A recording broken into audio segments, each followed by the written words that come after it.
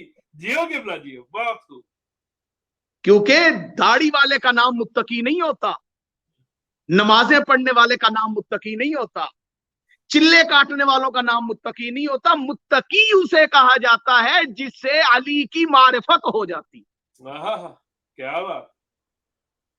صلوات پڑھیے محمد و آل محمد پہ بابا سے اللہم صلی اللہ محمد علی محمد. دیکھیں حکم اللہ دے رہا ہے ایمان والو تقوی اختیار کرو اور وَكُونُوا مَعَ الصَّادِقِينَ, سچوں کی حمایت کرو. اب یہ صادقین کون ہیں؟ لیجئے میں اپنے عنوان سے آپ کو متصل کیے دیتا ہوں. صادقین اس کا ترجمہ عرف عام میں ترجمہ کرنے والوں نے کیا ترجمہ کیا؟ صادقین سچوں کے ساتھ ہو جاؤ. دیکھیں مجھے ترجمے پہ اعتراض نہیں ہے. جنہوں نے صادقین کا ترجمہ سچا ہونا کیا ہے انہوں نے اپنی معرفت کے مطابق ترجمہ بالکل ٹھیک کیا ہے, مجھے اس پہ کوئی اعتراض نہیں.